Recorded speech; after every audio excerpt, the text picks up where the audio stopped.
हमारे देश के जो न्यूज़ चैनल्स हैं वो पिछले कितने दिन से आपको जो नोएडा में ट्विन टावर्स थे जिनका नाम था एपेक्स और सियाने हाइट्स, जिनका डिमोलिशन कल यानी कि 28 अगस्त 2022 को दिन में 2:30 बजे हो चुका है।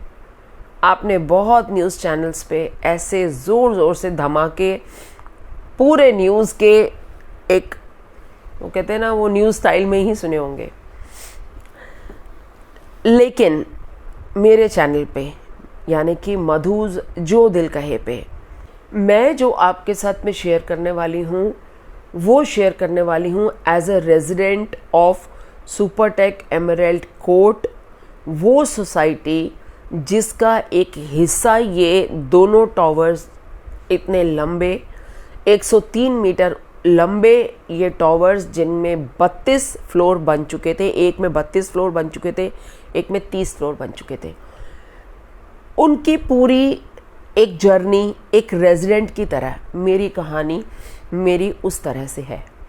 मैं कोई उसमें मिर्च मसाले नहीं ऐड करने वाली या मैं आपको कोई मिस इन्फॉर्मेशन नहीं देने वाली।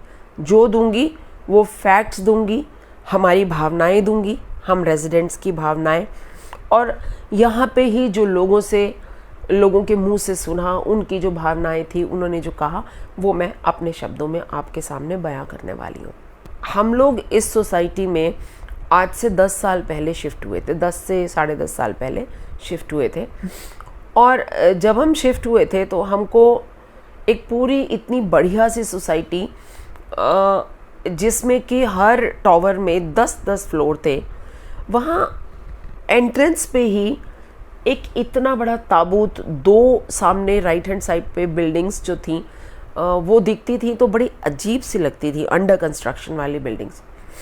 पर चलो हमें इतना कुछ पता नहीं था तो हम जस्ट अपने रहना शुरू किए। शुरू करने के 1 महीने के बाद ही एक बहुत ही दुर्घटना होते होते हम लोगों के साथ बची थी। हुआ यूँ कि इसी टावर के साथ में बिल्कुल 9 मीटर का डिस्टेंस था। मैं आपको पहले भी बता चुकी हूँ, अगर मेरे आप दूसरा चैनल देख रहे हैं मधुज फूड फन हेल्थ, तो उस पर मैंने छोटी छोटी वीडियोस बना के पूरे अपडेट्स सबको दिए हैं, लेकिन शॉर्ट में दिए हैं। लेकिन यहाँ क्योंकि ये मधुज जो दिल कहे है और दिल की भावनाएं जो है वो उन छोटे छोटे अपडेट्स के साथ ख़त्म नहीं हुई, तो मैं सारी कड़ियों को जोड़ते हुए आपको ये कहानी बताने जा रही हूँ। तो हुआ कुछ यूँ कि मार्च का महीना था, एंड ऑफ मार्च था और बहुत तेज़ हवाएं चल रही थी। मैं और मेरे हस्बैंड दोनों उस शेड के नीचे थे। वहाँ एक शेड था, इस तरफ को लेफ़्ट हैंड साइड पे बिल्डिंग्स ये दोनों लंबी, और राइट हैंड साइड पे ये जो छोटा सा पाथ था हमारी सोसाइटी के अंदर, हम उस पे घूम रहे थे और ऊपर से एक टिन का शेड था।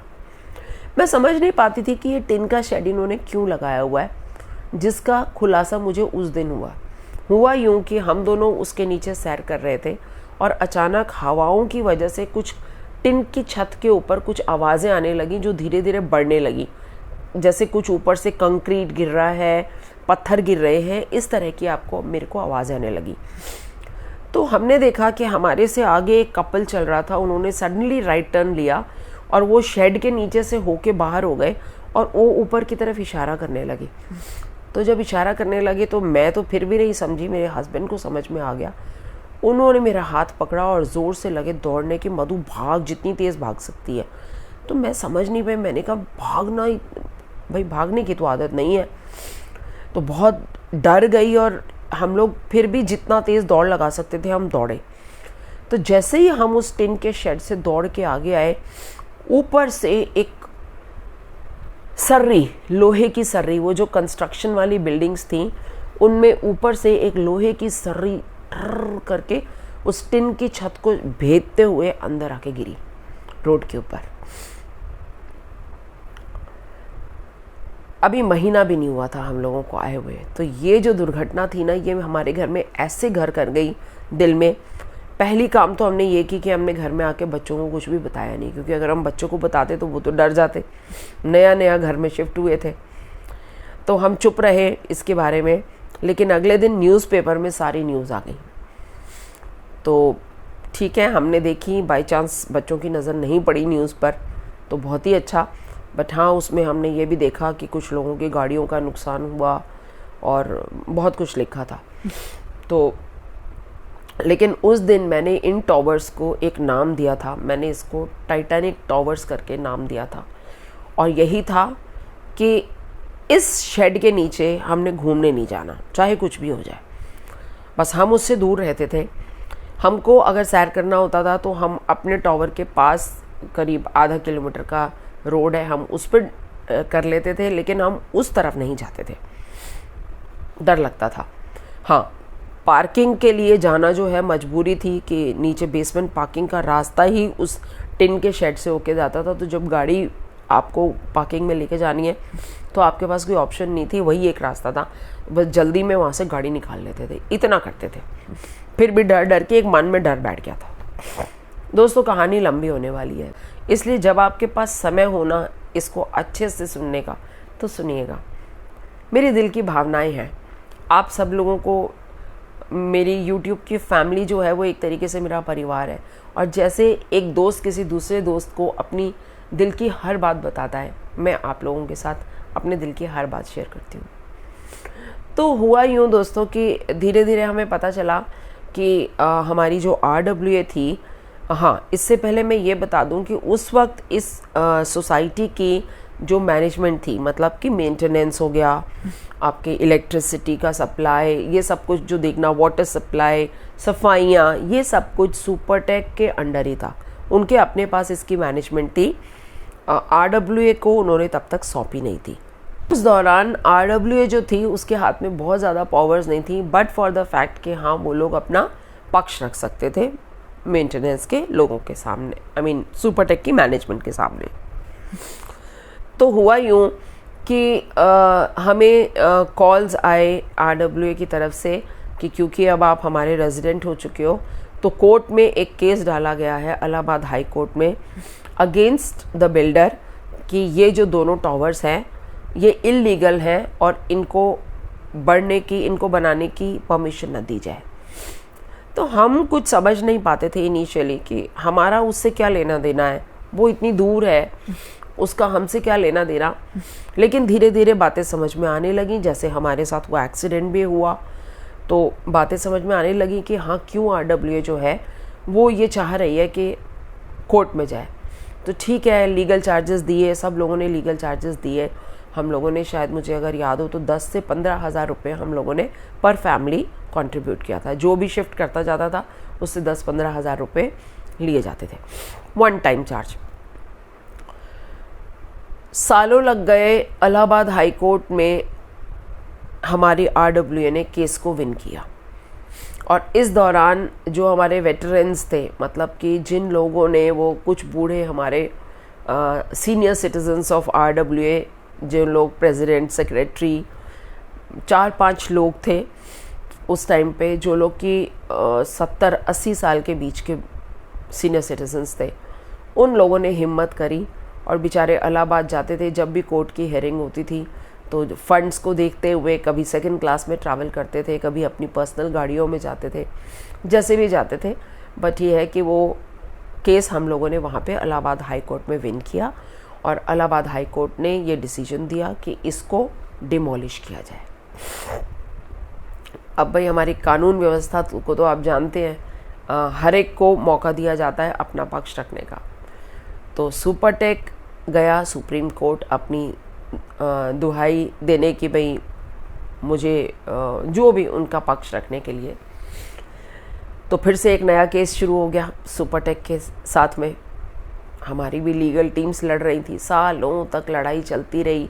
अल्टीमेटली जाके अगस्त 2021 में सुप्रीम कोर्ट ने भी ये जजमेंट दी कि भाई ये दोनों टॉवर्स को डिमोलिश किया जाएगा। दोस्तों, हिस्टोरिक डिसीजन, बहुत ही कम जगह पर आपको ऐसे डिसीजन देखने को मिलेंगे जहाँ पर कि एक इतनी बड़ी 2 बिल्डिंग्स खड़ी हुई बिल्डर की एकदम से नीचे आ जाए। बहुत खुशियाँ मनाई जा रही थी हर जगह पर, हम लोग खुश थे कि RWA ने केस विन किया है। लेकिन जैसे कहते हैं ना, हर चीज़ के दो पक्ष। जहाँ एमरल्ड कोर्ट के निवासी जो थे वो लोग खुश थे, क्योंकि आगे वाले जो टावर्स थे जिनके बिल्कुल सामने 9 मीटर के डिस्टेंस पे वो 2 टावर खड़े हो गए थे, 10 फ्लोर की बिल्डिंग के आगे 32 फ्लोर की बिल्डिंग खड़ी हो जाए तो उसका तो हवा और रोशनी सब बंद हो गया ना। तो वो तो परेशान थे बहुत बुरी तरीके से। मैं जानती हूँ हमारे फ्रेंड सर्कल में एक फैमिली यहाँ रहती थी, उन्होंने तो अपना मकान औने पौने में बेच के दूसरी सोसाइटी में शिफ्ट कर लिया। क्यों? क्योंकि उनको बताया कि डॉक्टर ने कि आपका बेटा का विटामिन डी बिल्कुल ख़त्म हो रहा है, क्योंकि धूप ही नहीं आती थी घर में, पूरा घर में अंधेरा हो गया था। लोगों ने अपने, कहते हैं ना, आप जब अपना आशियाना बनाते हो, बिल्डर आपको मैप्स दिखाता है। मैप में क्या दिखाता है? देखिए आगे कितना सुंदर ग्रीन एरिया है, ये पूरी ग्रेन बेल्ट है और यहाँ आपका 3 साइड ओपन है, ऐसे ऐसे करके लारे लप्पे मिलते हैं ना आपको। तो भाई जो मैप आप लोगों को दिखाते हो, फिर उसी मैप के हिसाब से इंसान जब सिलेक्ट करता है उस फ्लैट को, और उसके बाद जब उसके साथ चीटिंग होती है कि एक 32 फ्लोर की बिल्डिंग उसके बिल्कुल नाक के सामने आके खड़ी हो जाती है, तो वो क्या करे? एक आम इंसान के पास इतनी हैसियत नहीं है, इतनी हिम्मत नहीं है, इतनी ताकत नहीं है कि वो जाके कोर्ट में खड़ा हो। लेकिन फिर भी हमारी RWA के कुछ लोगों ने हिम्मत करी और ये कोर्ट में केस डाला, विन किया। सुप्रीम कोर्ट ने भी हमारा साथ दिया, हमने केस को विन किया। एक दूसरे ग्रुप के लोग जिन्होंने अनजाने में ही इन फ्लैट्स में जो ये लंबे लंबे टावर्स बने, जिनका नाम था सियाने और एपेक्स, इनमें अपना पैसा लगा दिया। पैसा बिल्डर ने उनसे ले लिया। हाँ, उन लोगों की तो हवाइयाँ उड़ गई ना। वो लोग भी कोर्ट में गए। जब इलाहाबाद हाई कोर्ट का ही डिसीजन हुआ था, उसके बाद एक ग्रुप कोर्ट में गया। उसमें जिन लोगों ने वो एक ग्रुप बना के अपने गए थे, कोर्ट ने ऑर्डर्स दिए कि इन सब लोगों को पैसे वापस किए जाएं along with compound interest. I think मैं जहाँ तक जानती हूँ 14% कंपाउंड इंटरेस्ट के हिसाब से उनको बोला गया था कि ये आप पैसा इनको वापस करोगे। चलो, उस ग्रुप को तो पैसा वापस मिल गया, लेकिन सबको नहीं मिला ना। हर किस्म के लोग थे। एक थे जिनको पता ही नहीं था कि किसी ने ये कोर्ट केस डाला है ग्रुप ने, वहाँ तक शायद वो ग्रुप पहुँच नहीं पाया सबके पास। और कुछ लोग ऐसे भी थे जो जाने अनजाने में कह रहे ये इसका कुछ नहीं होगा। बड़े सारे लोगों के थे, मोस्टली लोग यही कहते। इवन हम लोगों को भी ये अप्रहेंशन था कि इतनी बड़ी जो बिल्डिंग है इसको गिराने का ऑर्डर कोई कैसे दे सकता है। हम भी यही सोच रहे थे। और इस दौरान में मैं ये जानती हूँ कि हाँ, सुपरटेक की मैनेजमेंट ने बड़ी बार हम सब रेजिडेंट्स को भी लेटर्स भेजे थे। कोर्ट में जाके कोई मामला हल नहीं होता, हम लोग अक्रॉस दी टेबल बैठ के और बात कर सकते हैं, ये है वो है, और बहुत कुछ सुपरटेक की मैनेजमेंट से हमारी RWA ने करवाया भी। पूरी 5 साल भी नहीं हुए थे, 3 साल भी नहीं हुए थे शायद शिफ्ट हुए बाहर पूरे पर खच्चे उड़ रहे हैं, दीवारों में सीपेजेस आ रही हैं, बाहर की दीवारें झरझरा रही हैं, नीचे पिलर्स में सीलन आ रही है बेसमेंट में। तो ये सब, जैसे कहते हैं ना कि कान पकड़ के, हमारे RWA ने कान पकड़ के और उनसे ये सारे काम कराए with the help of court. ये सारा काम सुपरटेक ने अपने खर्चे पे किया। पूरी उन्होंने जिनके घरों में कोई रिपेयर्स मांग रही थी कि नए नए घरों में क्रैक्स आ गए, कहीं से प्लास्टर उखड़ रहा है या कुछ, वो सारे रिपेयर्स, कहीं टाइल उखड़ रहा है, ये सारी चीज़ें एक एक घर में सुपरटेक मैनेजमेंट ने अपने लोगों को भेजा, पूछा कि आपके घरों में क्या क्या काम होना, और वो हमें करवा के दिया। इसमें कोई दो राय नहीं है। लेकिन वो लोग जिन लोगों का पैसा उन 2 टावर्स में लगा हुआ था, अभी कल ही जब हम लोग एक साथ बैठे तो पार्सवनाथ जो साथ में सोसाइटी है वहाँ पर हमको कल आश्रय मिला था जिस दिन डिमोलिशन था। तो वहाँ पर बैठे हुए जब हम सबके साथ डिस्कस कर रहे थे तो एक लेडी ने ये बात बोली, वो यहाँ एमरल्ड में सालों से किराए पे रह रही हैं और उन्होंने अपना मकान वहाँ बुक किया था। तो जहाँ सब लोगों के आँखों में खुशी थी, एक आँख में मुझे आंसू भी दिखे, क्योंकि उन्होंने उसमें पैसे लगाए हुए थे।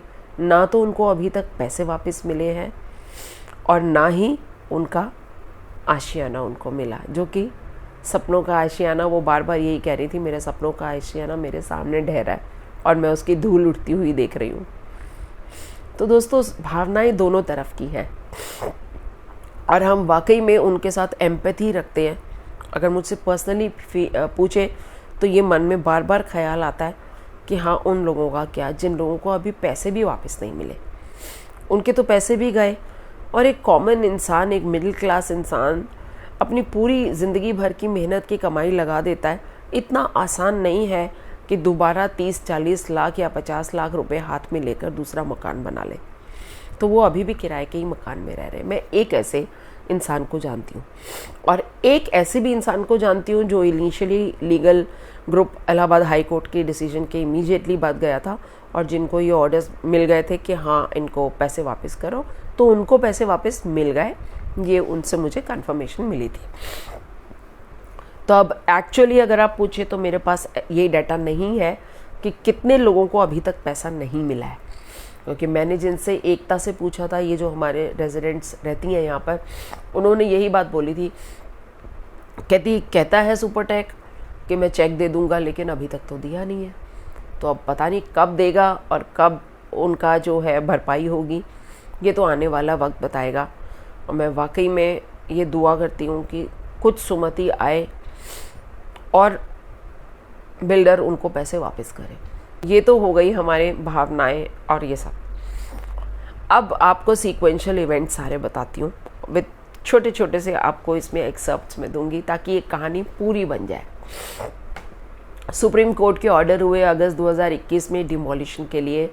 उसके बाद सारी जो अथॉरिटीज़ थी वो एक्टिव हो गई। Noida authority in coordination with Supertech, in coordination with कि भाई एक एजेंसी को ये काम अलॉट करना है। इतनी बड़ी बिल्डिंग का गिरना, अब आप न्यूज़ में देख ही चुके होंगे, एडिफाइस कंपनी ने ये काम किया है with in coordination with a foreign company, jet करके उनके साथ मिलके, और ये बिल्डिंग को गिराया गया है। हमने एक्टिविटी देखी है यहाँ पर पिछले 6-7 महीने, सुबह से लेके 24 घंटे टक टक टक ड्रिलिंग की आवाज़। ये जो पूरी बिल्डिंग में डायनामाइट लगाया गया उसके लिए पूरे होल्स बनाए गए हैं। तो वो जो पूरा डिमोलिशन, जो पार्शल हाथ से तोड़ तोड़ के जो डिमोलिशन हुआ है, उसकी धूल, उसकी गर्द, जो सामने के टावर्स हैं उन्होंने तो बहुत ज़्यादा झेली है, आवाज़ें भी बहुत ज़्यादा झेली हैं। हमारा टावर थोड़ा सा पीछे है, तो मैं ये कह सकती हूँ कि आवाज़ें भी आती थी और धूल मिट्टी भी आती थी, लेकिन कंपैरेटिवली कम। ये डिसीजन हुआ था कि भाई 22 मई को डिमोलिश किया जाएगा। हम लोगों को बाकायदा RWA की तरफ से एक पूरा इंस्ट्रक्शंस का नोट आ गया था, लेकिन फिर पता चला कि नहीं, अभी एडिफाइस कंपनी का काम जो है वो पूरा नहीं हुआ।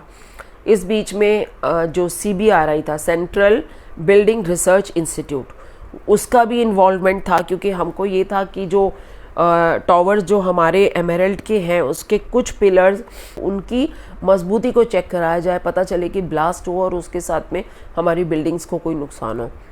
तो इन सारी एजेंसीज़ को इन्वॉल्व करा गया था। CBRI भी इन्वॉल्व थी उसके अंदर, उन्होंने भी आके पूरा चेक किया था। इस बीच एक बहुत इम्पॉर्टेंट बात बताना भूल गई, RWA के पास ये मैनेजमेंट जो है ये उनके हाथ में आ चुकी थी। कोरोना पीरियड से कुछ टाइम पहले ये RWA ने मैनेजमेंट अपनी जो है मेंटेनेंस वगैरह की अपने हाथ में ले ली थी। तो एक चीज़ तो अच्छी हो गई कि हम लोगों की मैनेजमेंट जो थी वो हमारे ही हाथ में थी। Now residents were managing their own affairs. हम ही लोग मेंटेनेंस संभाल रहे थे, जो एजेंसी को हायर करना है मेंटेनेंस के लिए, सिक्योरिटी के लिए, जिसके लिए भी, वो सारा हमारे हाथ में था। तो ये एक अच्छी बात हो गई थी, हम किसी पे आश्रित नहीं थे। क्योंकि सुपरटेक की मैनेजमेंट बहुत बार बीच में, जहाँ RWA कहीं थोड़ा प्रेशर डालती थी तो कहते थे ठीक है आप अपने हाथ में ले लो, ऐसे बिल्कुल छोड़ने को तैयार हो जाते थे बीच में, अगले महीने से आप ले लो। ऐसे थोड़ी होता है, टाइम लगता है चीज़ें होने के लिए। तो हर बार जो हमारी RWA है वो थोड़ा सा डर जाती थी कि एकदम से कैसे लेंगे, हमारे पास कोई रिसोर्सेज नहीं है, ये पता नहीं हमको कितने फंड्स देता है, जो हमें पूरी तरह से मिले भी नहीं थे फंड्स सुपरटेक से, एज़ पर माई इन्फॉर्मेशन। तो ये सारी चीज़ें बीच में हो रही थी। लेकिन अच्छी बात ये है कि अभी आते आते जब तक ये हमारा डिमोलिशन हुआ, पूरी मैनेजमेंट जो थी वो हमारे हाथ में थी, हमारे RWA के हाथ में। तो पूरा कंट्रोल अपने हाथ में होते हुए हम डिसीजंस खुद ले सकते थे। बहुत सारी मीटिंग्स, नोएडा अथॉरिटी, यहाँ दौड़ना वहाँ दौड़ना, हमने खुद देखा है इन लोगों को। एक दिन ये लोगों ने मेरे ख्याल से घर में बैठ के आराम नहीं किया होगा। They have been running from authorities, mails, ये वो, अलग अलग टीम्स बनी है, इंजीनियरिंग टीम अलग है, सफाई की टीम अलग है, इस तरह से सब लोगों ने मिलजुल के काम किया है। ओके, डिमोलिशन 28 अगस्त को पोस्टपोन हो गया। अब 28 अगस्त से पहले हम लोगों को सबको एडवाइजरी दी गई थी, वही कि अगर किसी के घर में कोई बूढ़े हैं, डिसेबल्ड हैं, जो कि नहीं चल पाते या कुछ, उनको आप पहले से कहीं शिफ्ट कर दीजिए। तो जिनके भी घर में ऐसे ओल्डीज़ थे, उन्होंने उनको या तो हॉस्पिटल में या कहीं और शिफ्ट कर दिया। और कमाल की बात यह है कि हमारी ही RWA ने यहाँ के 2-3 हॉस्पिटल से टाई अप भी कर लिया था, और जो लोग वहाँ पे सेवाएं लेना चाहते थे तो उन ओल्डीज़ को हॉस्पिटल में भी शिफ्ट किया गया। दूसरी तरफ हम लोगों के लिए ये एडवाइजरी थी कि जिस दिन डिमोलिशन होगा कोशिश करके एक दिन पहले निकल जाइए, क्योंकि सारी लोग अगर सुबह को यहाँ पे निकलेंगे तो बहुत केओस हो जाएगा। तो अच्छा ये है कि आप लोग एक दिन पहले कुछ लोग मूव आउट करें। तो काफ़ी लोग मैं कहूँगी 50 से लेके 60% लोग जो हैं वो एक दिन पहले, मतलब 27 अगस्त को अपने घरों से को बंद करके अच्छे से सील करके शाम को चले गए थे। सब लोगों को बोला गया था अपने AC के डक्ट्स को, आपके चिमनीज़ को कवर कर लीजिए, क्योंकि धूल जो मिट्टी है उसकी सीमेंट वाली वो इतनी ज़्यादा उड़ेगी, उनको वो ख़राब कर सकता है। उसके अंदर वो पूरा धुआं सीमेंट वाला अगर भर जाता तो हमारी चीज़ें ख़राब हो सकती थी। तो हमें बोला गया था उनको ढक लो अच्छे से। कुछ लोगों ने अपनी पूरी बालकनीज़ को भी कवर करा दिया, पर्टिकुलरली जो टावर्स बिल्कुल सामने थे उनको तो कराना ही था, क्योंकि एकदम जो गर्द उठी वो सीधी की सीधी आधे से ज़्यादा जो इम्पैक्ट था वो तो उन्हीं टावर्स के ऊपर हुआ जो बिल्कुल सामने खड़े थे, चाहे वो ATS चाहे वो एमराल्ड, उसके बीच में ये टावर्स दोनों खड़े हुए थे। मैंने पीछे उस दिन आप लोगों को दूसरी जो एक छोटी सी वीडियो बनाई उसमें थोड़ी सी इन्फॉर्मेशन मेरी गलत हो गई। इसको जो गिराने की कॉस्ट आई है ना, सुपरटेक को ही बियर करनी पड़ी। 20 करोड़ के करीब इसको गिराने की कॉस्ट आई है, और 20 करोड़ में से 15 करोड़ कहा जा रहा है कि जो इसका डेब्रिस, जो ये पूरा सीमेंट, गर्दा, लोहा, ये सब कुछ जो गिरा है, इसको बेच के इसमें से 15 करोड़ की रिकवरी होने वाली है। तो मीन्स कि इन नटशेल सुपरटेक को इस बिल्डिंग को गिराने में 5 करोड़ का खर्चा आया है। इंस्ट्रक्शंस थी सुबह सुबह को अर्ली मॉर्निंग 7 बजे तक सब लोग निकल जाएंगे। अपने घर के सारे बिजली के प्लग पॉइंट्स, चाहे MCP तो डाउन आपको करनी है, लेकिन अपने सारे जो आपने प्लग्स लगा के रखे होते हैं इलेक्ट्रिक पॉइंट्स में, उनको सबको बाहर निकालना है। उनको बाहर निकालिए, अपने सारे दरवाज़ों को अच्छी तरह सील कीजिए। ब्लेसिंग ये है यहाँ पर कि हमारे शीशे के दरवाजे हैं और उसमें रबर्स जो है वो काफ़ी अच्छी ग्रिप है, तो जब आप उसको बंद करते हैं तो एक इतनी सी भी दरार नहीं रह जाती। तो अगर आपने अपनी तरफ से कोई एक्स्ट्रा उसके अंदर होल्स नहीं बनवा रखे एग्जॉस्ट के लिए या कुछ, तो आपकी धूल अंदर आने के चांसेस कम हो जाते हैं। हमने भी ये अंदाज़ा लगाते हुए हमने कहा कि एट द मोस्ट बालकनीज़ के अंदर कचरा आ सकता है, धूल आ सकती है, तो हमने सिर्फ अपने ACs को कवर किया था और मेरे चिमनी के डक्ट्स को और अपने पौधों को।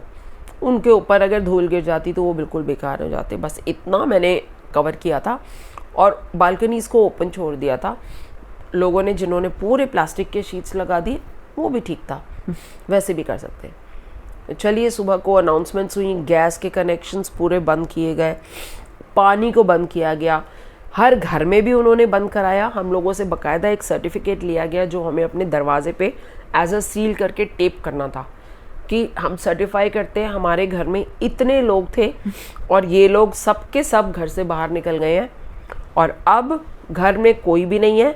और हमने पानी का कनेक्शन, गैस का कनेक्शन, इलेक्ट्रिसिटी का कनेक्शन, ये सब कुछ अपने घर में बंद कर दिया है और अपने घर को प्रॉपर्ली सील कर दिया है।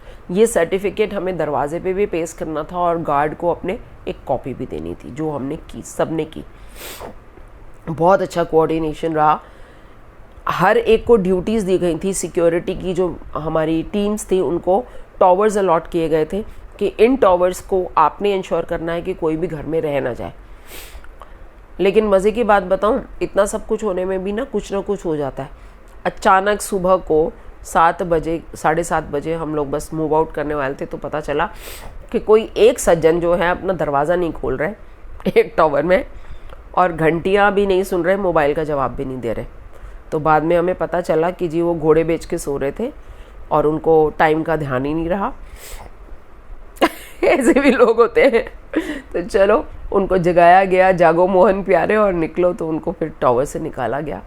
और हाँ, कुछ भावनाएं भी जुड़ जाती हैं। जैसे वहाँ ग्रुप में हम बैठे थे तो मुझे ये पता चला कि 27 की रात को ही हमारे ही सोसाइटी के किसी एक टॉवर में किसी की डेथ भी हो गई रात में। उनको कुछ प्रॉब्लम हुई, कॉम्प्लिकेशन हुई और उनको हॉस्पिटल लेके गए और उनकी डेथ हो गई। तो ऐसी भी खबरें बीच में आ जाती हैं। और बिल्कुल उस दिन जबकि वैसे ही माहौल ऐसा डरा और सहमा हुआ था तो अच्छा नहीं लगा। चलिए, सब लोग मूव आउट हो गए। बाहर निकलने के बाद पार्श्वनाथ प्रेस्टीज और एक सिल्वर सिटी, ये 2 सोसाइटीज़ में हम लोगों का अरेंजमेंट किया गया था। बेचारे सिल्वर सिटी वाले भी हमारा बहुत अच्छा अरेंजमेंट करके बैठे थे, जो मुझे कुछ रेजिडेंट से पता चला। लेकिन अनफॉर्चुनेटली मुश्किल से 3 या 4 लोग वहाँ पर पहुँचे। बहुत अजीब सी बात है, पता नहीं क्यों।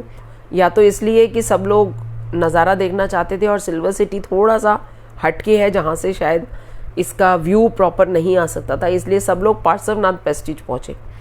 और पार्श्वनाथ प्रेस्टीज में मैं भी गई थी वहीं पर। और क्या तो हमारा वेलकम हुआ है। पहले तो एंट्रेंस पे ही हमें रोजेस दिए गए, विजिटर का पास हमारे को गले में लटकाया गया। भाई उनकी भी तो सिक्योरिटी की बात है ना, कल को कोई भी ये बोल के अंदर आ जाए कि जी एमराल्ड कोर्ट के निवासी हैं। तो बाकायदा हमारे को पासेस दिए गए। एंड उसके बाद सीधा सुबह को नाश्ता खिलाया उन्होंने। मैं तो नाश्ता करके गई थी लेकिन फिर भी नहीं ऐसे कैसे हो सकता है, 2 पूड़ी तो खानी पड़ेगी। बिल्कुल इतना प्यार से वो खिला रहे थे कि मना करते नहीं बना। तो हमको अब देखिए, मैं इस वक्त घर के अंदर बैठी हूँ, धूल पे मैं बाद में आती हूँ और धूल जो है वो चढ़ रही है नाक पर। तो चलो मैं मास्क लगा लेती हूँ, मास्क के साथ मैं कंटिन्यू करूँगी अपनी टॉक्स, क्योंकि मैं घर के अंदर दरवाजे बंद करके बैठी हूँ लेकिन धूल मेरे नाक में उसके बावजूद भी चढ़ रही है। मैं काफ़ी देर से कंट्रोल करने की कोशिश कर रही थी बट मेरी छींकें शुरू हो गई हैं। क्या अतिथि सत्कार जो उन्होंने बहुत दिया, नाश्ता, चाय, पानी, कोल्ड ड्रिंक्स, मतलब आई थिंक इतना तो हम घर में नहीं खाते जितना हमने कल वहाँ बैठ के खा लिया। शाम को पकोड़े आ रहे हैं चाय के साथ, फिर थोड़ी देर बाद कुछ ना कुछ लेके आ रहे हैं। अरे भाई बस बहुत खिला दिया। तो ब्लास्ट हुआ, ब्लास्ट की कवरेज मैंने एक अलग वीडियो में दी है, वो भी मैं इसके अंदर जोड़ रही हूँ। बस आधा घंटा बचा है डिमोलिशन में, जब ये बिल्कुल झरझर आते हुए हमारे टॉवर्स जो है नीचे आ जाएंगे। ओह माय गॉड,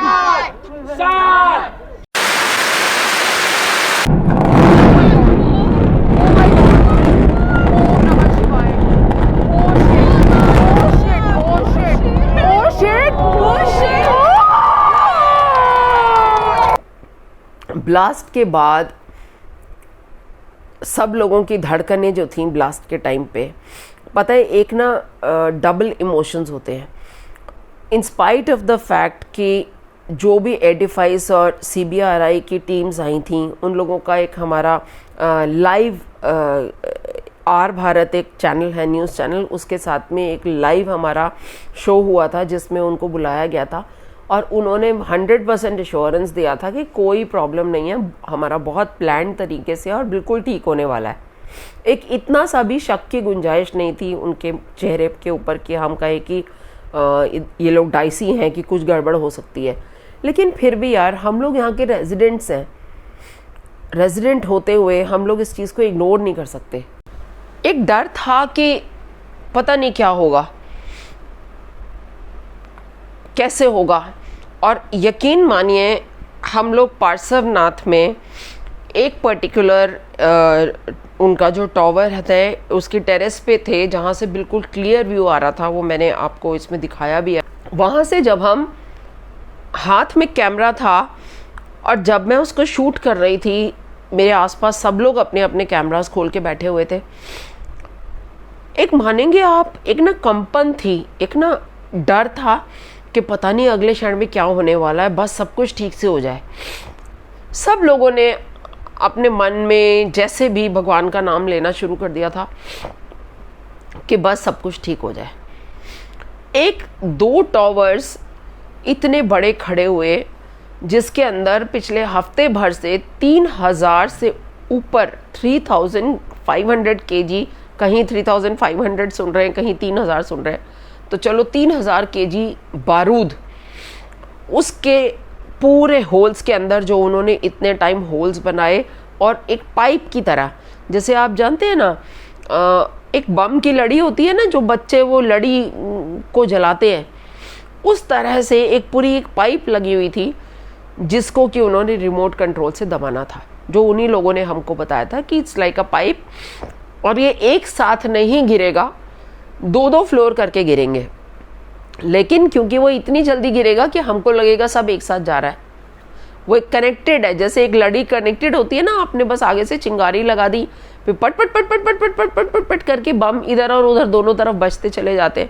तो बिल्कुल उसी तरीके से ये डायनामाइट जो था पूरा, ये बारूद लगा हुआ, ये पूरा इस तरीके से फटना था।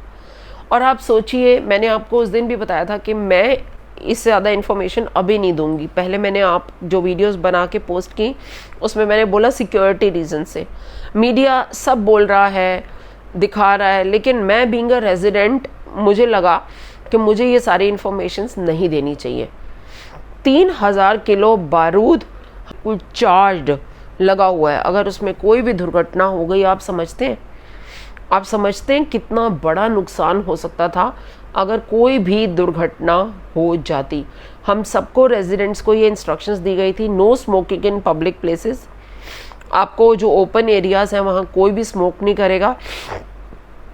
हिदायतें मतलब इस तरह से बहुत ख्याल से, और वाकई में बोल रही हूँ, हमारे जो डर था ना, जब तक ये ब्लास्ट नहीं हुआ तब तक बहुत, ब्लास्ट होने के बाद भी जब ये ब्लास्ट हुआ है और हम लोग हाथ में कैमरास लेके खड़े, ओ गॉड, जो उसकी आवाज़ आई ना, अब उन्होंने तो बोला था कि 150 से 200 डेसिबल्स का साउंड होगा, लेकिन वो 150 से 200 डेसिबल कितना होता है वो तो जब उस दिन हम खड़े थे ना, तब हमें समझ में आई।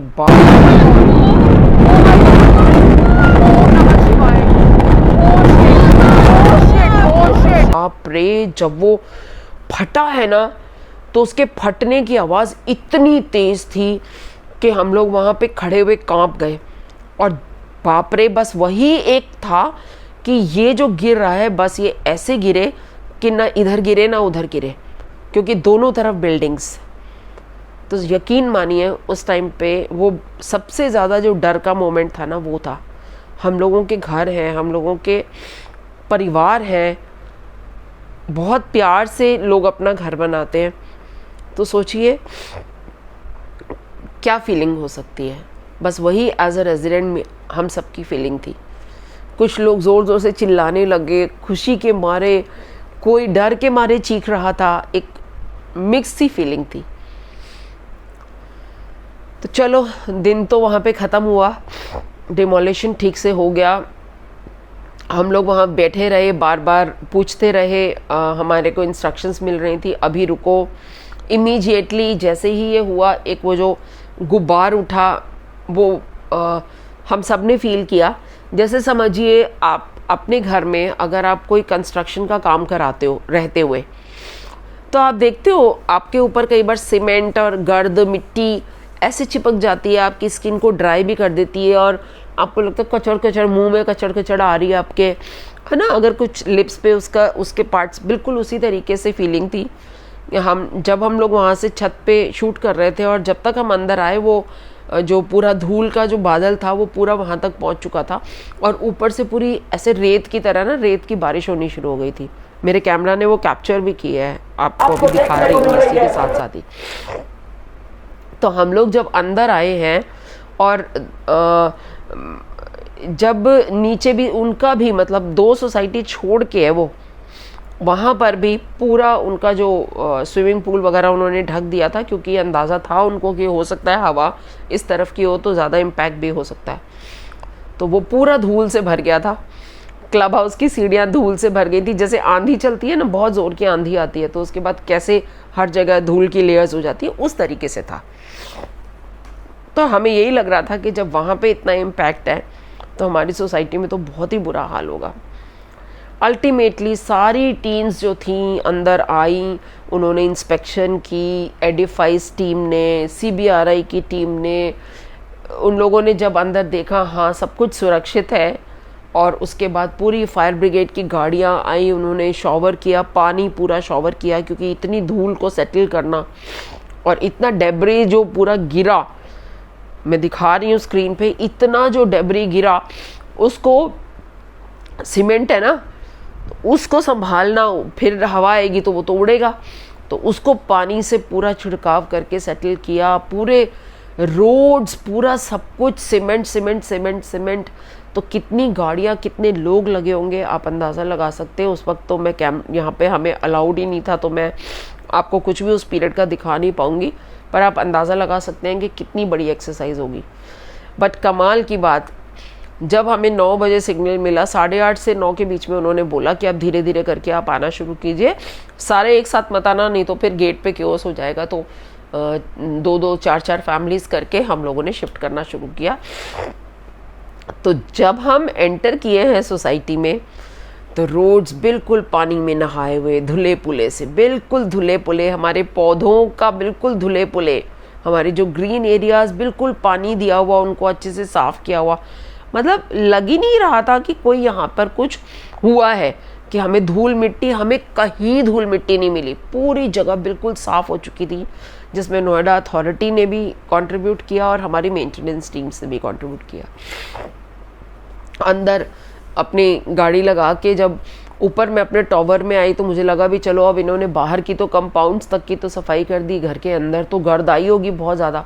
बट यकीन मानिए, जब मैंने दरवाज़ा अपना खोला है, एक कण भी कोई मेरे घर में गर्द का नहीं आया।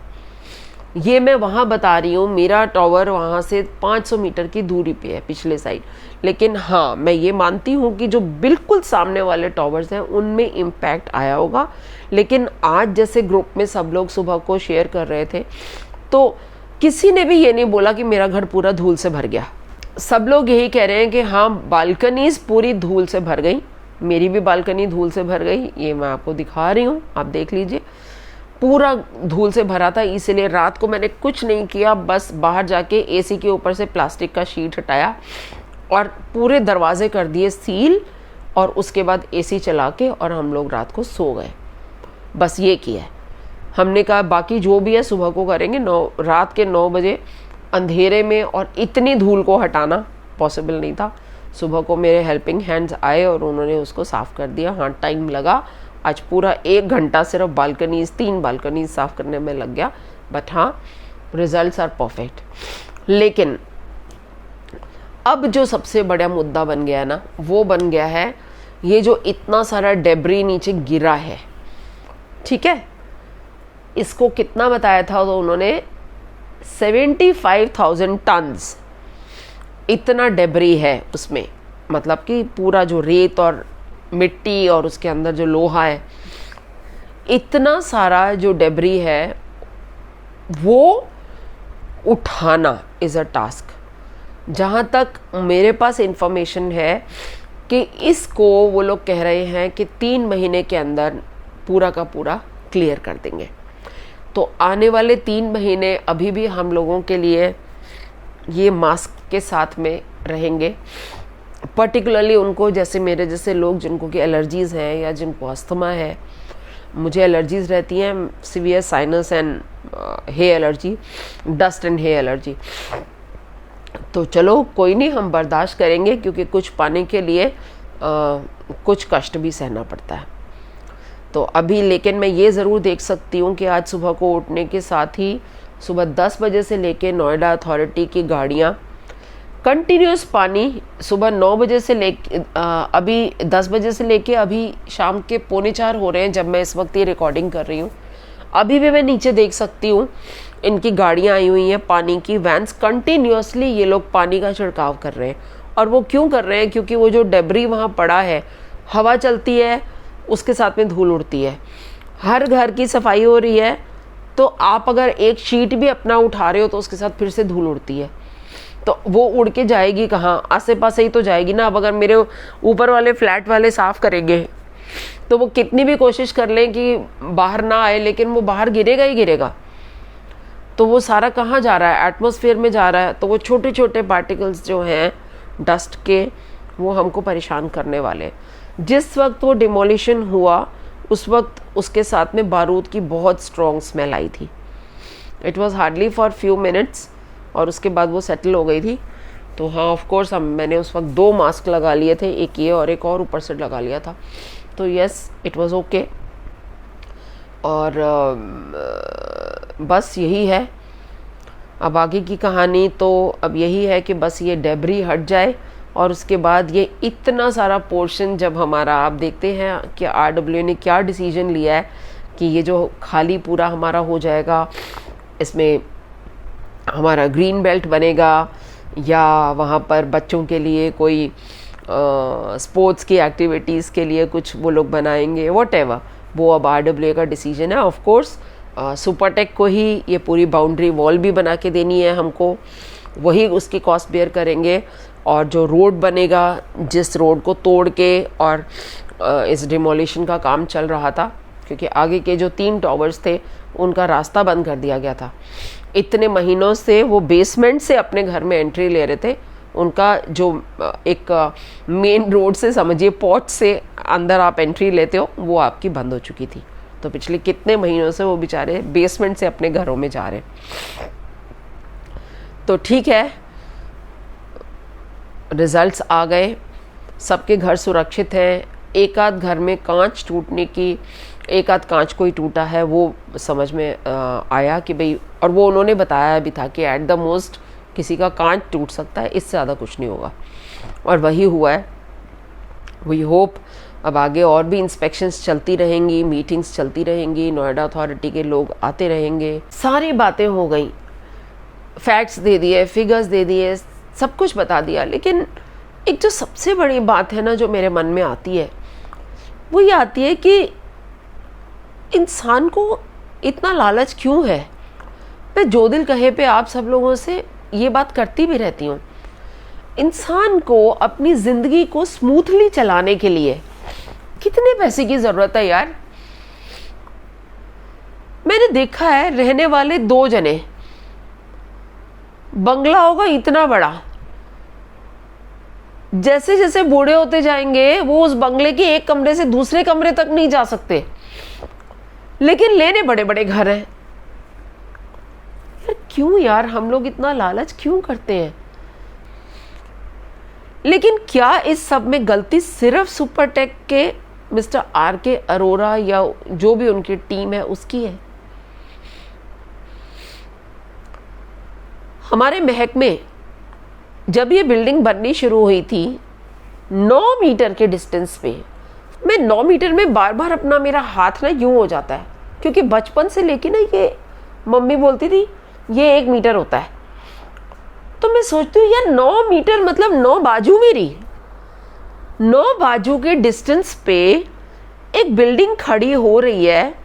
सुपरटेक लालच कर रहा है, उसको बहुत पैसा बनाना है। एक ग्रीन एरिया को उसने कन्वर्ट कर दिया 2 बिल्डिंगों में, पैसा कमाने के लिए करोड़ों रुपए के मकान बेच दिए। अथॉरिटी सो रही थी क्या? अथॉरिटीज ने ये अलाउ कैसे कर दिया? किया या नहीं किया? और अगर किया तो कैसे किया? तो क्या गलती सिर्फ बिल्डर की है? और बार बार मैं सोचने पे मजबूर होती हूं